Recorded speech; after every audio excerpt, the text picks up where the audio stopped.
West at 6th Street. That's got the left lane closed. They've cleared out some emergency vehicles, 270 north at Dorset. Some road work on 55 going north at Route Z in the right lane. Getting ready to close out the year on this Monday afternoon, partly to mostly cloudy skies. It's a little breezy, but temperatures are still mild for this time of year. 55 for the high. Tonight, periods of rain. There's a cold front on the way, and it is a cold front, but the cold air does not come in for the rain. So periods of rain tonight, breezy, 39 for the low, well above freezing. On Tuesday, morning rain comes to an end, otherwise cloudy, windy from the northwest. A good 10 degrees cooler, nothing extreme, but cooler, 45 on Tuesday. New Year's Eve, lots of clouds. It's kind of cold, but nothing extreme. 30 for the overnight low. Evening temperatures will be in the upper 30s. Wednesday for New Year's Day, sunny and cold.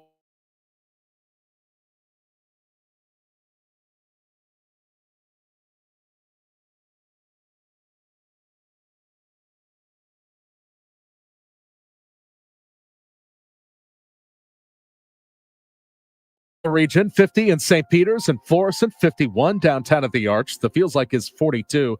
I'm Michael Calhoun, KMOX News. You're listening to The Dave Glover Show, sponsored by Michael's Flooring Outlet, the flooring experts. IGotFloor.com.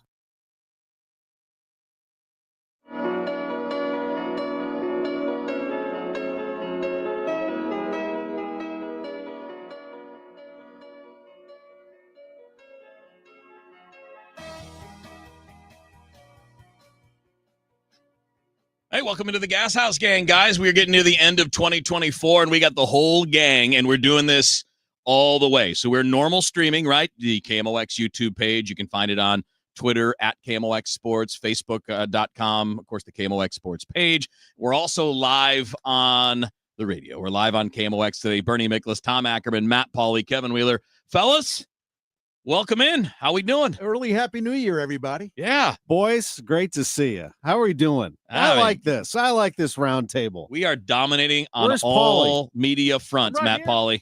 Yeah, Paulie. There you are. Yeah. Here I am. I see him. I got you. Yeah, we are everywhere. So if you want to watch us on the video, because of course you want to see, what we're wearing and how our hair looks and all that kind of stuff, you can obviously do that on YouTube.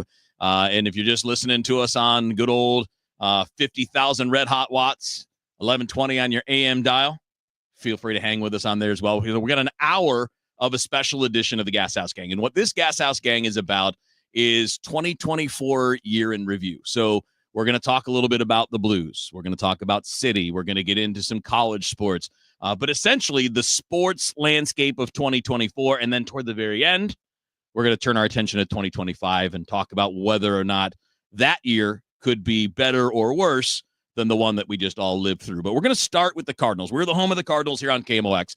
Obviously, we're going to start with them in the 2024 year in review. And we're just going to pass it around the room. Individual thoughts. You guys can take it wherever you want to go.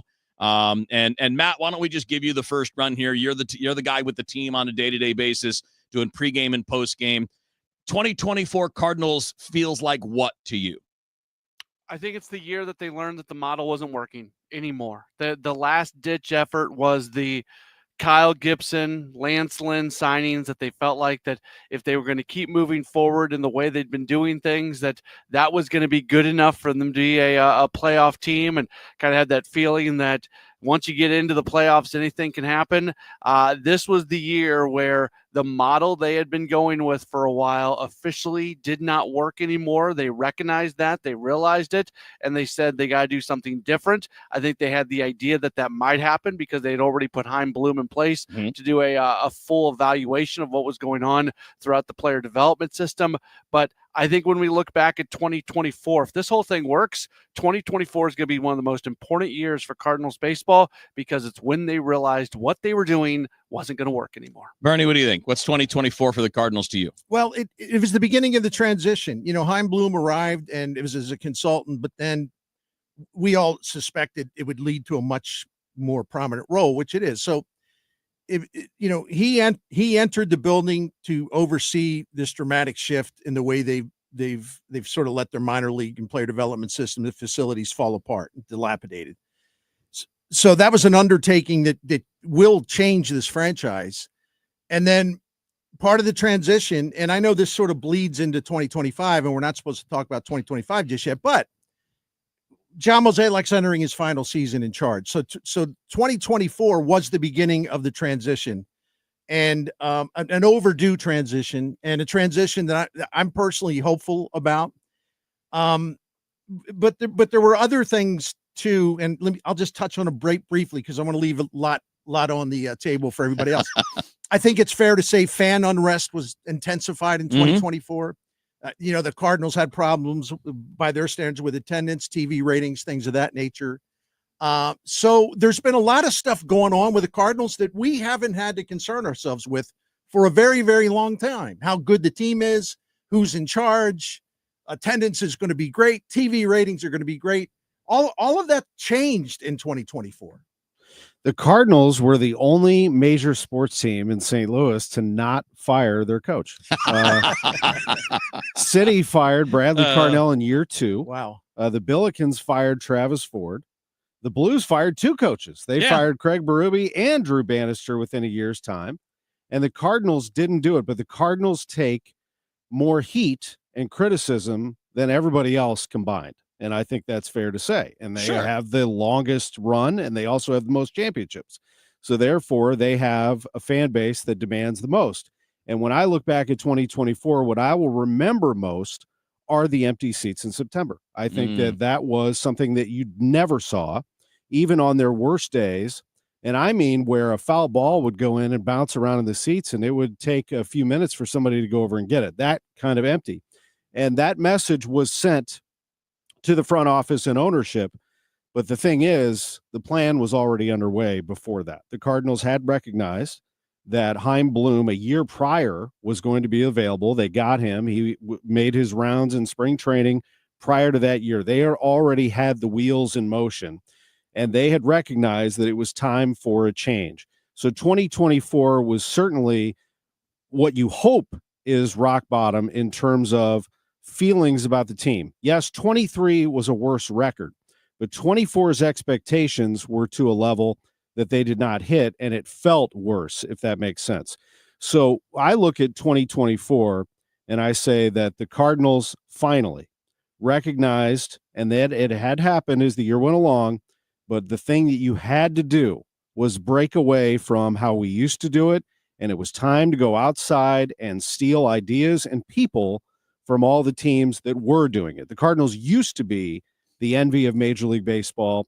They had gotten past in that area, and they finally went out and started grabbing strength coach here, farm director here, and, of course, Chaim Bloom, the ringmaster of all this thing starting in 2026. Yeah, Kevin, I think, and Matt, I think this is very notable because when Bill DeWitt and John Mozeliak summon Chaim Bloom, and with all due respect to like Randy Flores, who they brought in as the scouting director and the draft guy. Okay, I'm putting him to the side because the role that Jeff Luhnow had after being hired in 2003 was extremely important, and the role that Bloom is going to have is extremely important. So in that context, the Cardinals had not gone outside the organization to put a powerful guy in the front office since 2003 with Jeff Luhnow.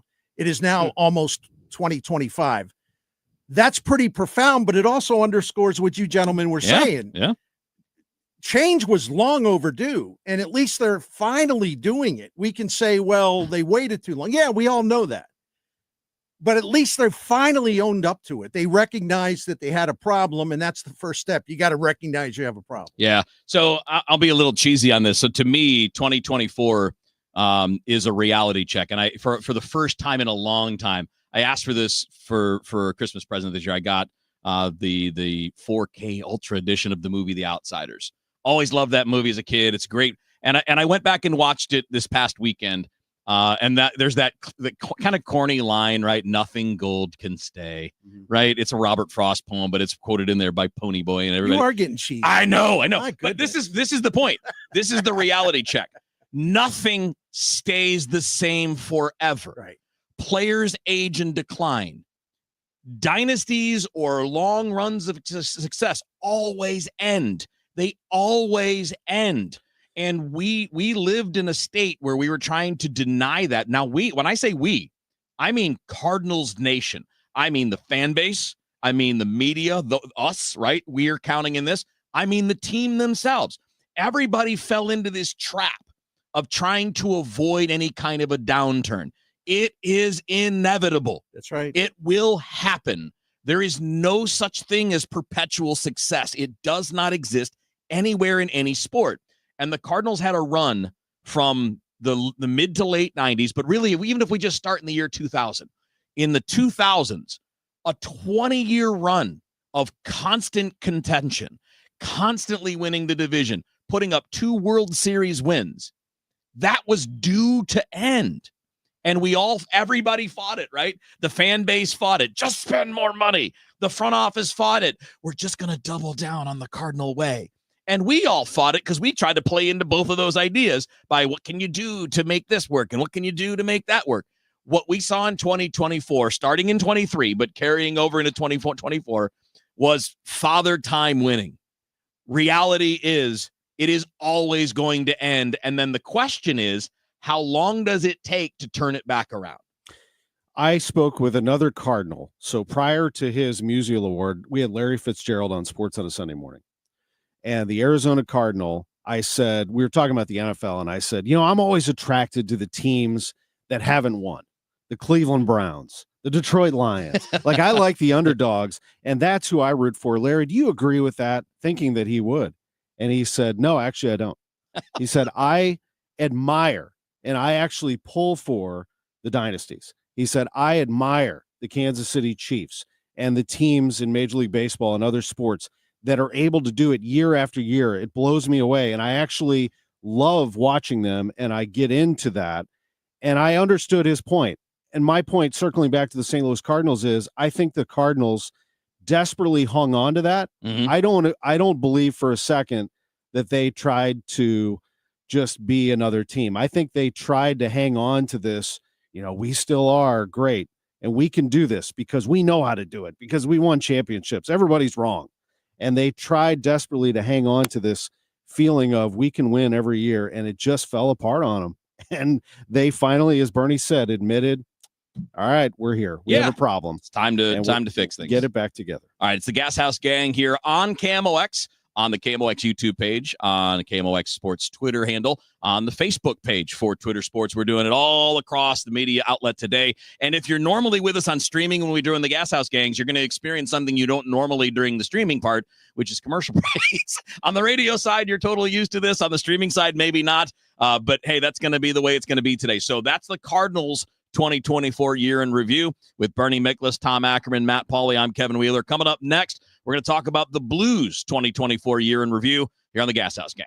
So BioBalance Health exists to help you to look better and to feel better in real ways. No snake oil, no craziness.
is St. Louis.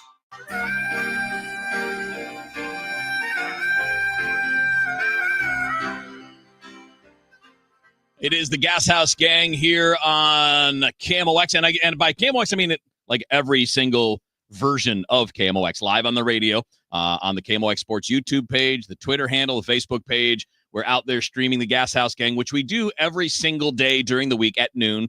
It's about a 40-minute show. You can join us live. You can see the video, which, if you're up on YouTube now, you're seeing all four of us. It's Bernie Miklasz, Tom Ackerman, Matt Pauley, and me, Kevin Wheeler.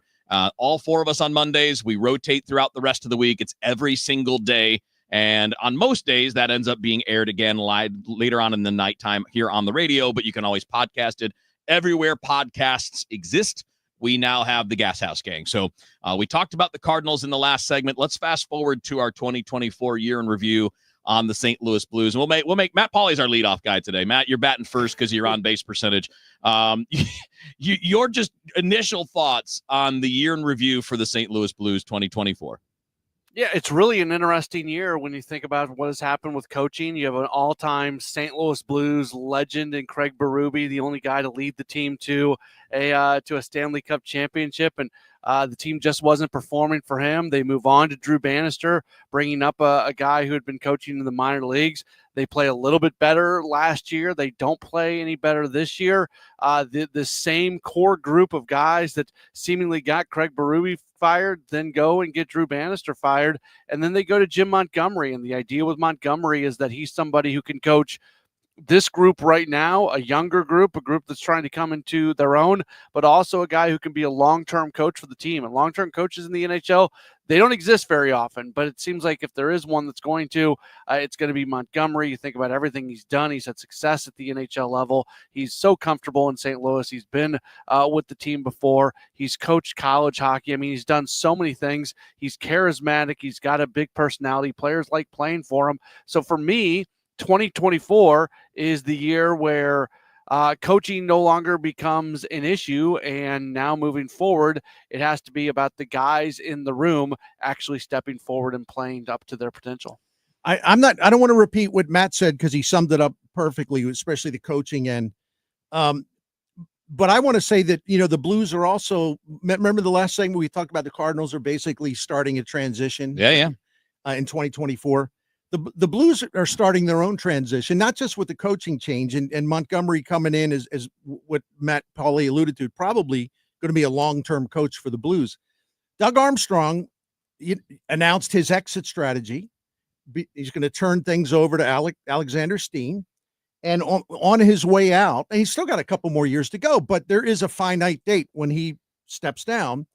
He wants to get this thing as in good a shape as possible.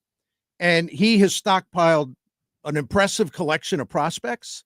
They have good young players at the NHL level. He pulled a heist by getting Broberg and Holloway. There's offer sheets from Edmonton. Mm-hmm. So he's putting together a really promising young nucleus. And the Blues aren't going to be what they can be in full for another couple of years. But by the time Doug Armstrong says farewell and turns it over to Alexander Steen, I think the Blues are going to be in really, really good shape for success for a good period of time. 4 or 5 seasons of being really, really outstanding. I went to the game yesterday and the place was packed. I mean, the energy in there, to the rafters. I mean, it is a party. People coming in early, leaving late, drinking beers after the game. I mean, they've got that down. They have their fan base and they market the team well. And I think the future is always bright for the Blues. It's a great place to spend an afternoon or an evening. Wait a minute. They sell beer at hockey games? Oh, baby. Do they ever? But I watched the game and I'm sitting there, we just did an entire segment, by the way, on the Cardinals and didn't mention Nolan Arenado, which I was fine with. I mean, you get some Arenado fatigue after a while talking about his situation.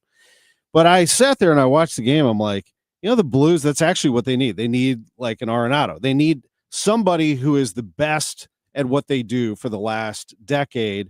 The problem is they can't do that. They don't have the cap room to go do that. They have built this thing like the Cardinals are building it now. They might be just a step ahead of where the Cardinals are in that they have prospects that they have grown and they have more coming. 8, 9 of them now in the World Juniors. Nobody has more.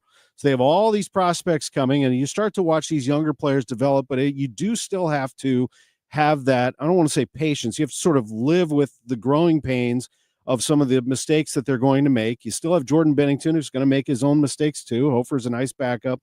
They just don't have that next gear, that star power just yet. And the hope is that one of them will develop into that superstar. They have good players. Robert Thomas is good. Jordan Kyrou is good. I think Holloway and Broberg are going to be really good. And I do see Neighbors becoming a good player. Bolduc's got some potential, and there are others, of course. But to me, it's still a work in progress at 14th and Clark. And I think that's fine with Blues fans who get it because they just celebrated a championship. But eventually, and that was 5 years ago, eventually that starts to wear off a little bit and you gain that hunger for another one. The Blues are on the rise. I still there's something missing there. For them to go 7-9-1 at home, it doesn't exactly sit well with me. All right, so I'm gonna be the guy that's gonna crap on all of this. Because I didn't just. I think they're stuck, and I think it's more than 2 or 3 years. And I think the problem is, while they have some talented young players, by the time we get to the point where Braden Shen's contract is not weighing you down anymore, where Justin Falk's contract's not weighing you down, where Torrey Krug's contract's not weighing you down, now those guys are near free agency themselves. And you're going to have to take all your cap space and give it to them. And if your young guys aren't stars, because this is the thing, you don't have superstar power. So you have to have super depth, right? The Blues Stanley Cup team was a depth team, right? They had great players. And, at the time, Alex Pietrangelo was certainly one of the top defensemen in the league, right? He was very, very elite in that regard, playing for Team Canada and all of the international competitions, all of that. But how long is it going to be? Because you have another 4 years of $6.5 million for Braden Shen. He's 33, and it's not going to get better. You have another 3 years of Krug. You have another 3 years of Falk. Your defensemen right now are 33, 31, 32, 33, 33, and 23. And again, Broberg's the kid in there. But even Colton Parayko's 31. And Colton Parayko's making $6.5 million for the next 5 years. And he's fine, but he's not an elite guy. He's not a top-end defender. And with the cap problems, I just feel like they're stuck. Where's the path to being more than a team that can just get into the playoffs? Well, I think I just said that, but in a different way. I mean, you said I didn't put an end date on it. They have growing pains that they're going to have to deal with. I mean, they can't go get the Arenado equivalent. No, they don't have the freedom, right? It's not their fault. They just can't do it. And I spoke of Armstrong transitioning the club. It's not like he's quitting. It's not like he's retiring after this season. Right. He still has another 2+ years to go. Yep. And he'll be there to advise Steen. But my point is he's doing something they haven't done in a while, where he's really stockpiled a lot of really good prospects, and they will be getting younger. No, the things you pointed out are there, and they're pretty obvious. But I look behind that because I think we all know about the glut defensively and all that stuff. I think we all know about that, the bad contracts, right? I'm sort of peeking through those clouds because I can see so you're just talking about a further window down the road. Yeah, a better situation forming down the road. That's all I'm talking about. Okay. Whereas I'm talking about the present and looking at the team and saying it's just not – it's a 500 team. I mean, they're 17-4. Yeah, it's a little better than that since Jim Montgomery came in. It's not a great – I know, but they also lost – I know some of those games were in overtime. I got it. But they still – they didn't string together a ton of wins either. So that they just are what they are. See, Aki, Wheels is jumping all over us saying we're talking crap and all. I must have missed it when you said they were going to win the Stanley Cup next season. Oh man! He's like, let me be the bad guy here. I mean, let's be honest, man. I see all the young guys, and it's going there. It's going to be a long time. I didn't recall saying, there'll be another parade down Market Street. All right, this fight's going to continue during the break. Pretty Miklasz, Tom Ackerman, tough guy, Matt Pauley, Kevin Wheeler. It's the Gashouse Gang. We're going to talk about the rest of the St. Louis sports teams, City, the Billikens, you name it, when we come back here on the Gashouse Gang. Reel in the big one at the best fishing expo in the Midwest, the Let's Go Fishing Show, on January 3rd through 5th at Gateway Convention Center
It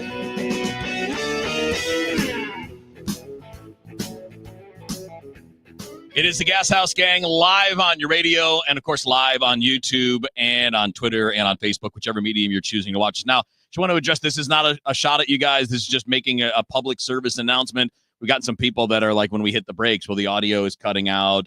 This is not a normal Gas House Gang. I tried to make that clear on Twitter when I was posting it. Right. Today, we're live on the radio, so today you're experiencing commercial breaks. Except on the stream, it just means silence. Right. You're looking at us. Our mouths are moving because we're talking, but you're not hearing any of it. And that's all that is, guys. There's nothing wrong with the feed. It's just the way that this current setup is today because we're doing this live on the radio. Just kind of a special fun edition. We're doing a 2024 year in review. We got the whole gang: Bernie Miklasz, Tom Ackerman, Matt Pauley, Kevin Wheeler. And we've already talked about the Cardinals. We've already talked about the Blues. Now we'll just talk about the rest of the sports scene here. And I'm just going to leave this open-ended. So we'll go around the room figuratively, although three of us are in the same room. Matt is in a room. It's good. We're going to go around the room, and anything else that stands out to you. If you want to jump in to year two for City, if you want to talk about the Billikens, if there's anything else in heck, go to the college route if you want. I mean, we got tons of colleges surrounding us. What do you want to go to, Matt, with another sports angle for 2024 in our year in review? Anybody stand out to you? Yeah, I was thinking about this, and Tom was at the Jack Buck Awards as well when he was emceeing it, doing a great job. And I was looking at the past winners, and last year the big winner was Bradley Carnell, and 1 year later he's not even in his job anymore. Man, which is really a remarkable turn of events. That for City to have the first year that they had, where they set all kind of records, doing things that no team in the history of Major League Soccer had ever done. And then things don't go well in the second year. The second year looks kind of like what we thought the first year was going to look like. And they cut ties with him very quickly. Now, since then there's been some rumblings of losing the locker room and things like that. I feel bad even mentioning that because you can't confirm it, but it feels like there was a comfort level with moving on from Carnell. But I think more than anything, just how fast sports can move, where Bradley Carnell is the toast of the town and he doesn't even make it through halfway through the next season. I wanted to go right to Mizzou football. By the way, Tigers are playing Iowa today in the Music City Bowl. Only college game today. And I just want to point out, first of all, tip of the cap to Coach Brent Bielema. They had a heck of a year. Yeah, they did. They did. Of a year, all right. So I'm more confident than ever that he's the right guy for that program. But if you look at the last two seasons, 23 and 24, you put it together in one block, so that covers 24. Mizzou right now, if they can win this game today, they'll have won at least 10 games in consecutive seasons for only the third time in school history. The other thing, though, is like right now, going into this game today, the Tigers are 10th in the nation among power conference teams in wins since the start of last season. And if they win today, they'll move into the top 10. They could be 9th or even 8th. And if you think about where Mizzou was, and you look at the way Eli Drinkwitz has completely handled with great skill and ambition and aggressiveness, the transfer portal, fundraising, all the things you need to do now, recruiting, of course, all the things you absolutely must be very good at to have an excellent program. He checks all the boxes. Except maybe game day coaching, but I digress.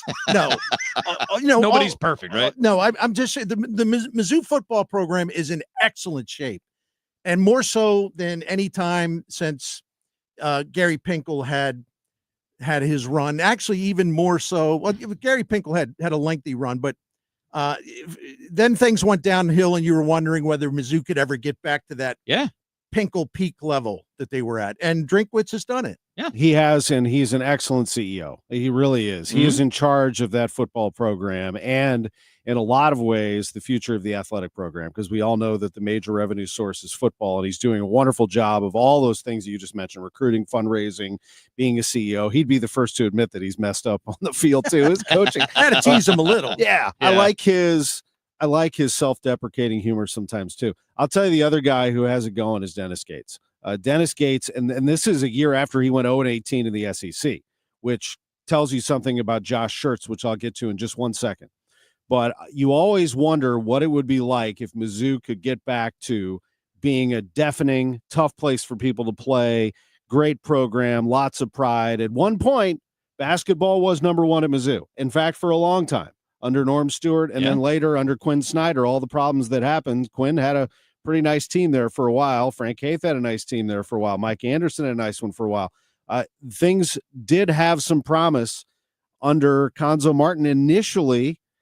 Could they ever get over the hump? Well, the win over Kansas, a good showing against Illinois. I think things are looking up for Mizzou basketball, and this is after an 0-18 season. It's because of Dennis Gates, because of the way he carries himself, the way he recruits, the way he runs the program. And Josh Schertz, to me, is going to do that at St. Louis. And even at a 7-6 mark right now, and all the injuries and illnesses that he's had to navigate through, it's a program that has big potential.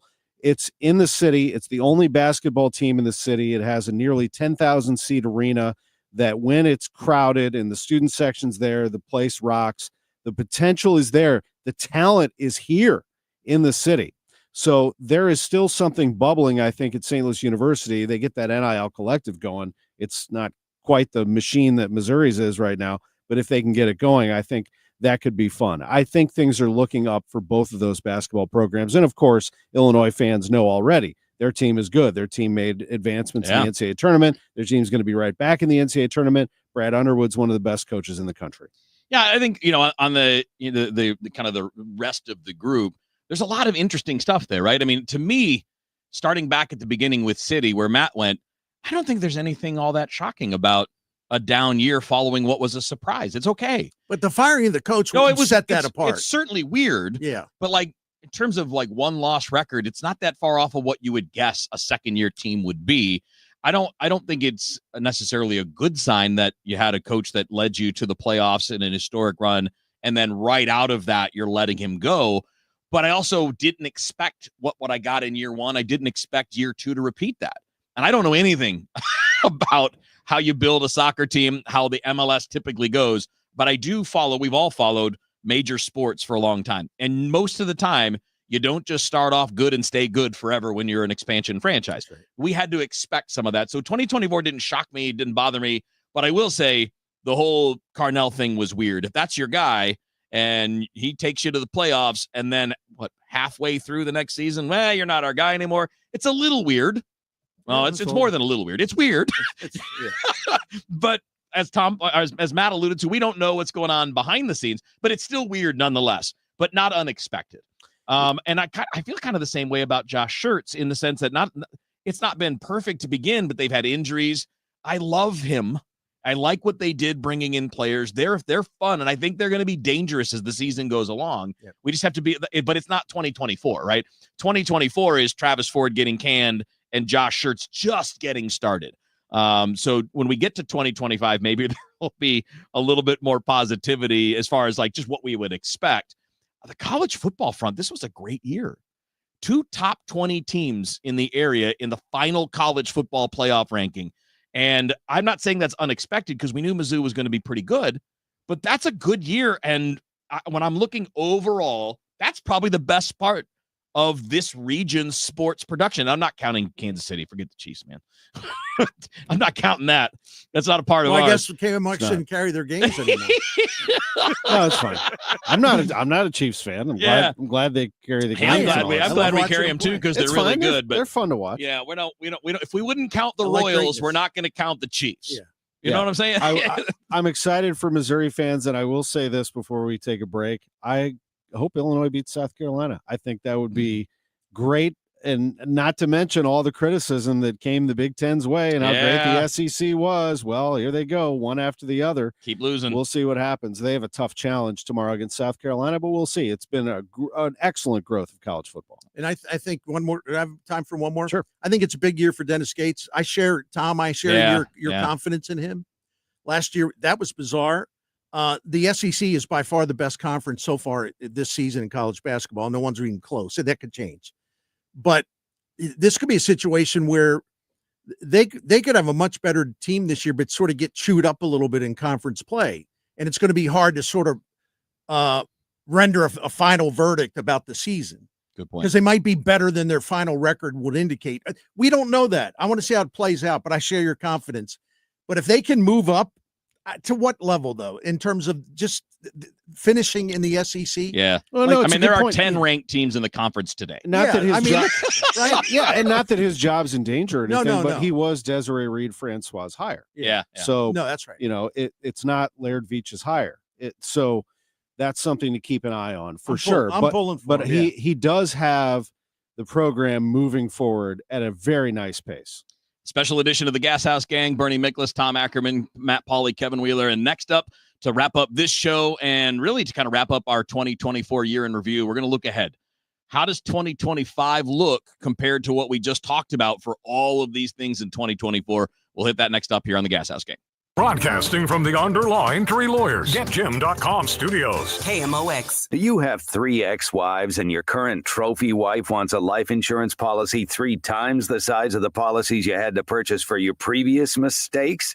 If so, you need to call Big Lou at Term Provider, 800-700-6898. Big Lou is intimately familiar with your problems, and if you're 50 or 60 years old and in reasonably good health, a $1 million policy should only cost about $100 to $200 per month. Big Lou may have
of St. Louis.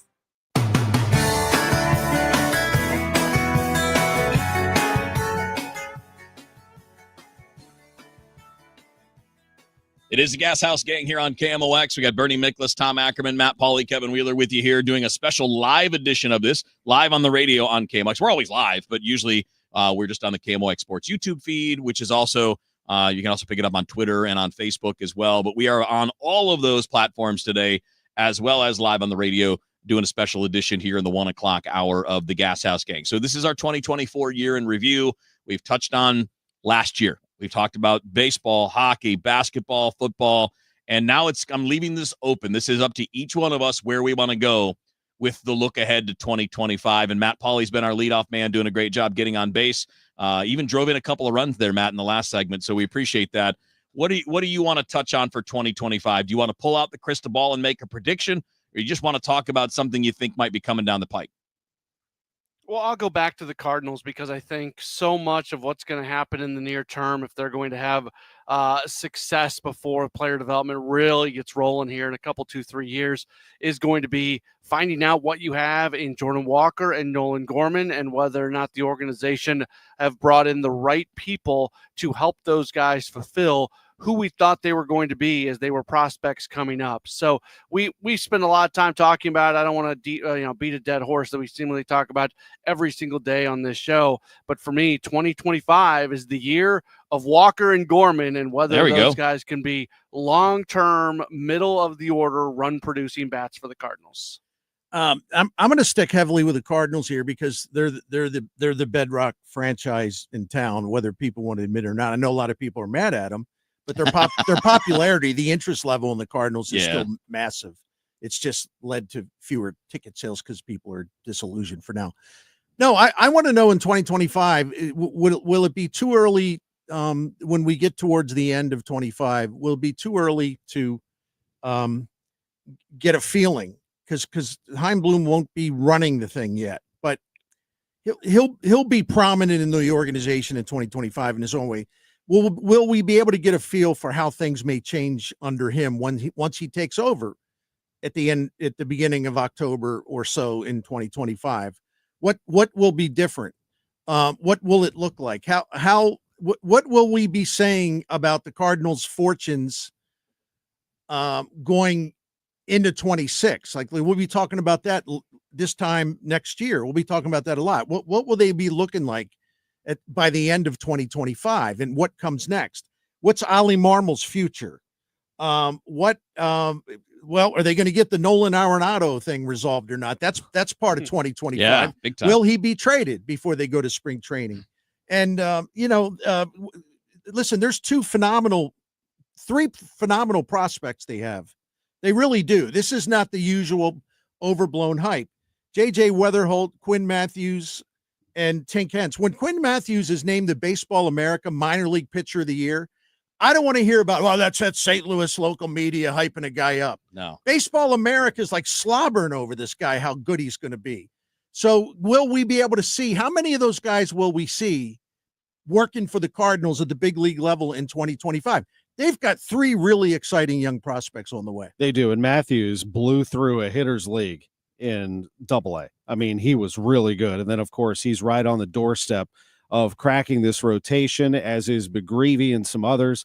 I'm very excited about JJ Weatherholt and the fifth pick in 2025. Yeah, that's a really that big deal, having a top 5 massive pick, development by the Cardinals to have. It's unheard of to have 2 top 10 picks, let alone 1 top 5 pick. So you're talking about 2 game changers in addition to Mason Wynn, who has risen to the level that I think everybody expected, and maybe even more so. I think there were probably some doubt. Oh, they're just hyping up another guy. Well, he looked good in spring training prior to 23, spent 23 in the minors, 24, he had his time. They gave him the pathway to succeed. They gave him shortstop, basically. Said he had to earn it, but they gave it to him. And he took it and ran with it, and that's what the hope is with these other players. I think that the potential is there for the Cardinals to tell us what the future is going to be, but it is up to them, both on the field and off the field. What I mean by that is this is a massive audience that seeks information. And if you do it right, you can get the information out to the fans and get them part of this and let them understand what you were trying to build so that you can get the machine going again. You have to be transparent. You have to have a line to the fans and let them know what's going on. And over time, it won't happen overnight, but it might happen opening day. You might have a huge crowd there. But beyond that, if you want to build that crowd back, you have to be able to be upfront with them and let them know what's going on. Let them feel like they're part of it. I think, the overall vibe, just like including everything, 2025 is probably going to look a lot like 2024. I think it's going to, I think we're probably expecting some pretty good college football, maybe some good college basketball, as we've already pointed out. I think SLU is going to be on the upswing. Looks like the same thing is happening at Mizzou. We know Illinois is already good. So I think we're going to be fine on those. I think the Blues are going to stay in this range. Doesn't mean no playoffs in the next year. Maybe there is, maybe there isn't, but kind of in that same range. And I feel record-wise that way for the Cardinals. But I also want to get into a 2025 Cardinals thing because I think that 2025 is, I got to say this in a way I can say it on the radio, but this is about finding out and not the blanking around part. Yeah. Right? This is time to find out about players because they've been caught in the middle for too long. Caught in between doing what they're doing now, which is necessary, and still trying to hang on with $10 million, 38-year-old fifth starters, right? Like that. Thankfully, they're moving on from that because that is not a strategy that's going to get you anywhere. It might get you to 85 wins, but you're not going anywhere that way. You're not having postseason success that way. Even if you squeak in, you're getting beat that way, which is what's been the trend in the last 5 or 6 years. So to me, this is about that change, but it's also about commitment to avoiding the past mistakes by not just getting caught up. I think what I want to find out about the Cardinals in 2025 is, are they adaptable? Because in the past, they've been very dogmatic. We want defense first in center field. Well, what if that doesn't make sense right now? What if you need offense? Stop playing a guy that's not hitting and sitting a guy like Randy Arozarena or leaving him in AAA. Like, be more flexible, be adaptable. Can we start to see a different version of this team that recognizes a weakness? And the solution goes against their preconceived idea of how they want to build a team, right? We want defense in center field. Well, okay, again, wonderful if the rest of your lineup supports that. That's, to me, what I want to find out. Are we going to change on the fly based on what we need at the moment, as opposed to having an idea in advance and trying to force everything into that? I agree. I've been disturbed by some of the stuff coming out where they talk about the catcher situation. And look, I'll apologize to Ali Marmol if I'm wrong about this, but I get the strong impression that Pages is the guy they really love. Ivan Herrera could be an absolute gem. You don't see catchers that young with the kind of hitting ability he has. Mm-hmm. And if you can't fix him defensively, that's on you. Mm-hmm. Don't take the cop out by like say, well, just reverting to, well, this guy's really good defensively. He'll never be the hitter that Herrera can be, right? Herrera can be special. Yeah. Same thing in center field. Yeah. You know, you hear about Victor Scott. You don't hear about Victor Scott. They've got the Ciani fever. And I like Ciani. I wrote about him and talked about him a lot. But it's almost like, you know, Marmol said something at the winter meetings like, well, but we've got to do what's best for Victor, which is basically saying, no, he's not going to be the center fielder. He's talking about Memphis. Yeah. What? How can you foreclose on an idea if this is supposed to be about giving young players a full opportunity? I mean, it seems awfully selective to me. I'm sorry, and I'm concerned about that. Great point. Yeah, it is amazing. What if just a quick point for me? Overarching thing about St. Louis: city leaders, state leaders, politicians. I'm talking to you and everybody who leads this town. Wow, supports the city, please. You've got good call, Tom. Metro East, the racetrack. You've got what's happening over at Downtown West with City Park and now Energizer Park. Support them, help them thrive. That is a great final word for our 2024 year in review. That's Tom Ackerman, Matt Pauley, obviously Bernie Miklasz sitting across, Kevin Wheeler with you here, wrapping up 2024 on the Gashouse Gang. Obviously, we're going to be carrying this all through 2025, so we'll be talking soon. What's it going to take for you to realize the IRS is in full-blown attack mode, and if you have IRS issues, your timely response is critical? Hi, this is Lance Drury with the Lance Drury Law Firm. We certainly know the IRS has ramped up efforts because